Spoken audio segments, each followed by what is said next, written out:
Κύριο Κώστα Κατζανάκη, Δήμαρχο Δοδόνης. Κύριε Δήμαρχε, σας ευχαριστώ πολύ για την παρουσία σας εδώ απόψε. Σας ευχαριστώ διπλά γιατί ήρθατε με κίνδυνο να μην μπορέσετε να φύγετε. Πέφτει πολύ πυκνό χιόνι και εδώ έξω από το στούντιο του Ιωάννα TV.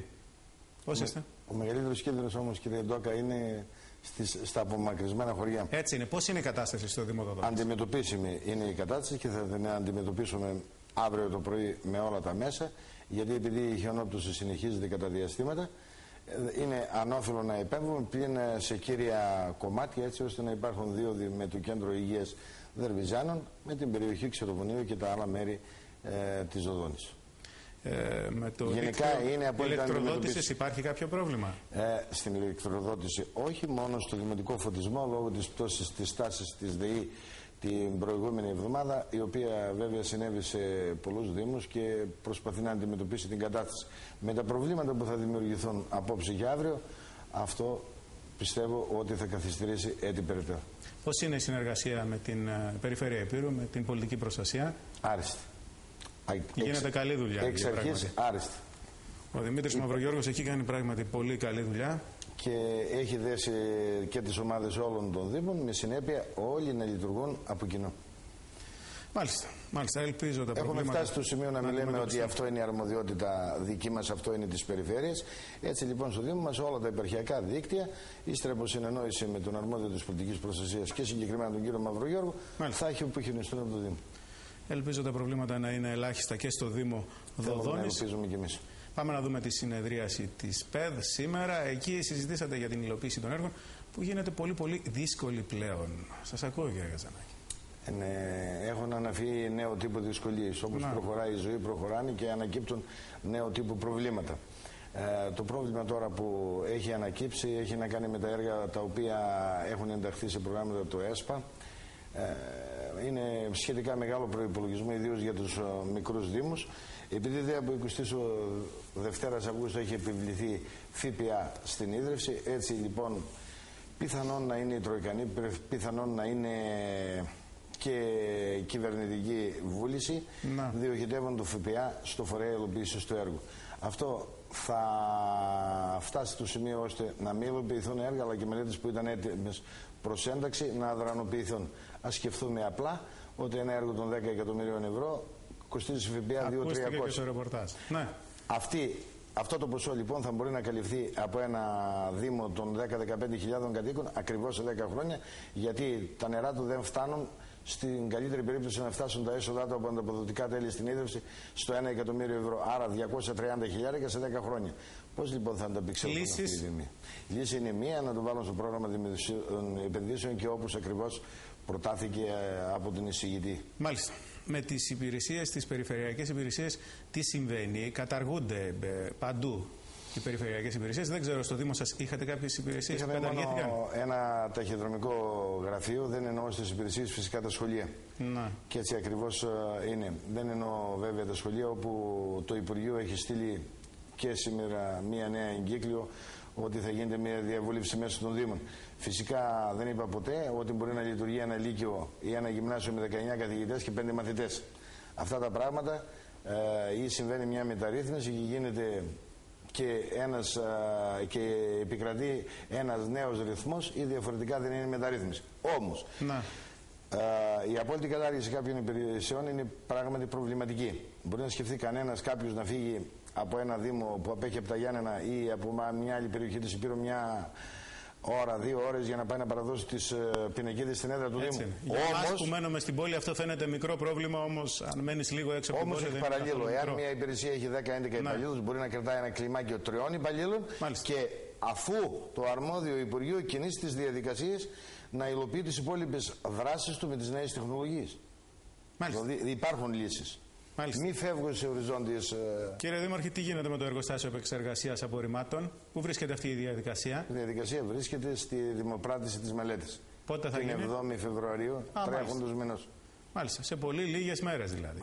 Εσείς έχετε αλλάξει στάση απέναντι στο εργοστάσιο επεξεργασίας? Κάθε δημοτική αρχή, και πιστεύω καθένας που σέβεται τον εαυτό του, είναι όχι απλά δεσμεύεται από τις αποφάσεις του Δημοτικού Συμβουλίου να τις υλοποιήσει, αλλά αλλάζει και διαφοροποιεί στάση όταν αλλάξουν τα δεδομένα. Έχουν αλλάξει τα δεδομένα? Μέχρι στιγμής δεν έχει αλλάξει κάτι. Άρα δεν βλέπετε αρνητικά, υπό προϋποθέσεις, μια χωροθέτηση εκεί? στο παλιό λατομείο. Όχι ακριβώς. Έχουμε εγκαινιάσει μια νέα αρχή. Είπαμε ότι άκρητα όχι είναι μια επικίνδυνη θέση. Αυτό λοιπόν που συνέβη στην Ήπειρο και ιδίως στην Περιφερειακή Ενότητα Ιωαννίνων, γιατί να μην είχε συμβεί στην Άρτα? Ήταν πιο περιβαλλοντολόγοι στα Γιάννηνα. Όχι, ή σε άλλες χώρες της Ευρώπης. Άρα λοιπόν, ή να χύνουμε κροκοδίλια δάκρυα και δίπλα μας να υπάρχουν ανεξέλεγκτες χωματερές και δίπλα μας η εθνική οδός από το Κουκλέσι μέχρι την πόλη Ιωαννίνων να είναι στιβαγμένη από την πλαστικούρα. Αυτό δεν ενοχλεί κανέναν? Συμφωνώ μαζί σας, κύριε Δήμαρχε. Ποιο είναι το πιο σημαντικό πρόβλημα που αντιμετωπίζετε, που αντιμετωπίσατε όλο αυτό το χρόνο και κάτι στο Δήμο Δοδόνης? Ήταν θεσμικού τύπου. Δηλαδή? Θεσμικού τύπου ήταν η ανυπαρξία στήριξης της εντός εισαγωγικών μεταρρύθμισης. Ναι, δεν υπάρχει στήριξη από το κεντρικό κράτος. Δεν υπήρξε καμία στήριξη. Τύχη αγαθή από τις 15 Νοεμβρίου που ανέλαβε το Υπουργείο ο κ. Γιαννίτσης, πραγματικά κίνησε τα πράγματα. Αυτή είναι η αλήθεια. Ένας αξιοζήλευτος άνθρωπος, ένας σημαντικότατος υπουργός που κινεί τα πράγματα. Φτάνω στο σημείο να πω ότι οι προκάτοχοί του δεν είχαν σηκώσει ούτε μία κόλλα χαρτί. Μην λέτε πολλά καλά για τον Γιαννίτση, γιατί δεν έχει καλό όνομα. Δεν με αφορά αυτό. Εγώ κοιτάζω τους αποτελεσματικούς υπουργούς. Κοιτάζω τους αποτελεσματικούς υπουργούς και όχι τους χαρτογιακάδες με τα ψεύτικα επιχειρήματα. Με την αντιπολίτευση εκεί έχετε πολλούς επικεφαλείς αντιπολιτεύσεων, έχετε πολλές αντιπολιτεύσεις στο Δήμο Δοδόνης. Πώς τα πάτε? Έχουν φτιάξει λίγο οι σχέσεις σας? Πάρα πολύ καλές ήταν οι σχέσεις μας. Από πάντα. Εξαίρετοι συνάδελφοι, οι οποίοι δεν ένοχαν και των δημοτικών πραγμάτων. Και δεν θα έλεγα ότι υπάρχει κάποιο ρήγμα το οποίο βαθαίνει. Μάλιστα θα έλεγα ότι βρισκόμαστε όλο και πιο κοντά. Έτσι δείχνουν οι αποφάσεις του Δημοτικού Συμβουλίου. Όλο και πιο κοντά. Το ακούω με αισιοδοξία αυτό. Το καταγράφω θετικά. Πάμε να πούμε και δύο λόγια για τις εξελίξεις στο Πασόκ. Είστε στέλεχος του Πασόκ τοπικά.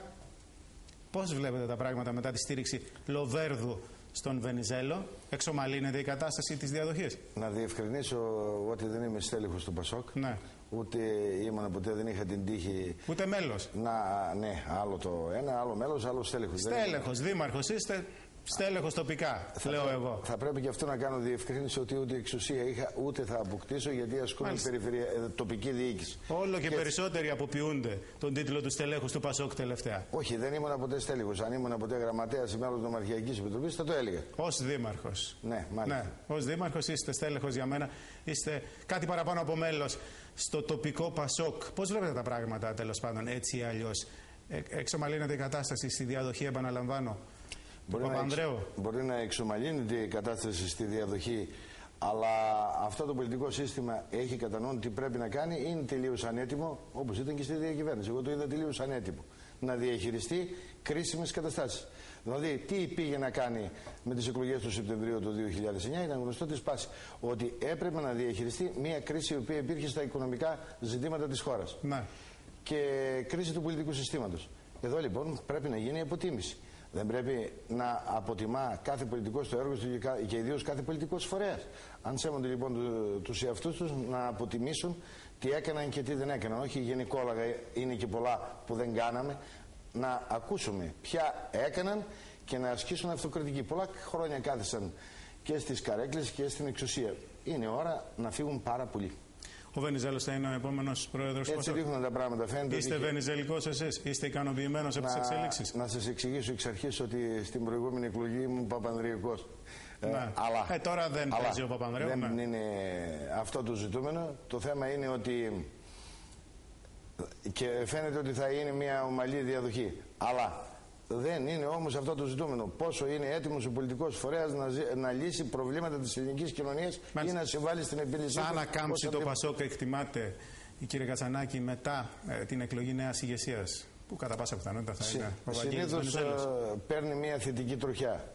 Θα εξαρτηθεί. Η αλλαγή προπονητή βοηθάει. Συνήθως. Όμως θα εξαρτηθεί στη συνέχεια από την ομάδα η οποία θα κινεί τα νήματα και τις υποθέσεις. Ή αν θέλετε μέσα στην κυβέρνηση Παπαδήμου, ή αν οι εκλογές είναι και πάρα πολύ νωρίς, ας πούμε, και βιαστικές, γιατί δεν τις βλέπω. Όταν μεσολαβεί το Πάσχα, για παράδειγμα, θα πάρει αυτό το πολιτικό σύστημα την απόφαση να καταστρέψει την ήδη κατεστραμμένη αγορά? Έχω ένα ερώτημα το οποίο δεν το θέτω στον εαυτό μου, το θέτω σε αυτούς οι οποίοι ασκούν εξουσία. Κύριε Κατσανάκη, σας ευχαριστώ για την παρουσία σας. Και εγώ θερμότατα. Να είστε καλά.